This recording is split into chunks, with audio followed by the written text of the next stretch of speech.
Proceed to Mr. Ali. Mr. Ali, you will have 6 minutes for your round of questioning. You can please begin. Thank you, Madam Chair, and I'd like to thank all the witnesses providing us with the benefit of your knowledge and experience today as we study application backlog and processing times. My question is to Mr. Khurana. First of all, I would like to thank Mr. Khurana and the Toronto Board of Business Development Center for your initiative with the City of Brampton's Economic Development Department, BHive, incubator program. Using our government's startup visa program, you're helping newcomer entrepreneurs to grow and scale in the Canadian ecosystem. I want to ask you about your experience with the startup visa program. And I understand this is a program implemented by IRCC with the National Angel Capital Organization. Could you elaborate further on what step could be taken to help expedite bringing good companies here faster, and how can we best assist programs like Brampton's BHive become leading incubator for international startups, attracting international entrepreneurs? Mr. Khurana? Sorry, was just looking for the unmute button. Thank you, Member Ali. Really appreciate your question, sir.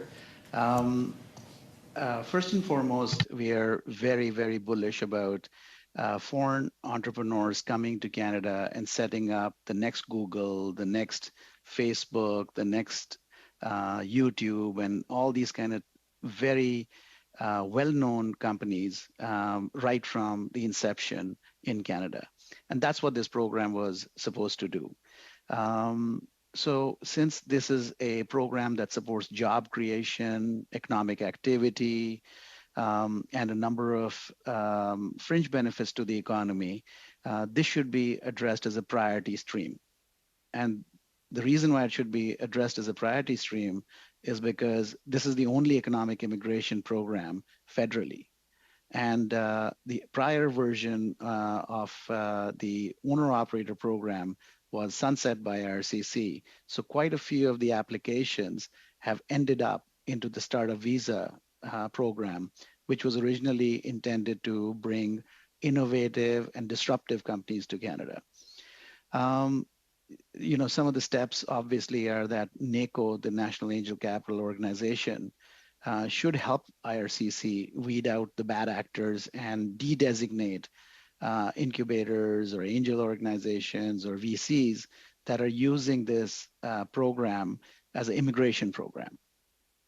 The second step we could do is ask the designated entities, which are their top companies, which are the companies that they feel will be able to make a quick impact and a positive impact in Canada and have a high potential of succeeding. And then finally, even if permanent residence applications cannot be processed on a priority basis, perhaps the work permits can be done on a priority basis. And this will help people come to Canada and immediately start, as opposed to waiting for first the work permit and then the PR. We think these are some quick fixes to the problem of the backlogs.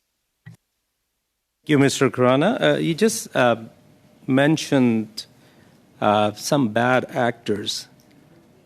And you also mentioned earlier that there's a 5,000 applications and waiting time is about 32 a month.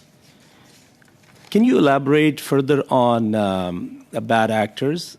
And also, do you think this could be a reason taking more time in order to for IRCC to verify those actors if they are genuine applications? Could you elaborate on that, please? Thank you for that question. That definitely is the case. The program originally, when it was in its pilot stage, only had 500 spots. And since the time that the owner-operator program was sunset, many of the applicants because of the lack of clarity on what a startup actually means, have been shuffled into this category, which has resulted in the 5,000 applications. And in the grand scheme of things, where you had talking 400,000 or 500,000 annual quota, it's still not very large. But if there are problematic applications in the system that require a fair amount of due diligence on part of the immigration officer, then it slows the system down. Hence, it's important to stop the bad actors.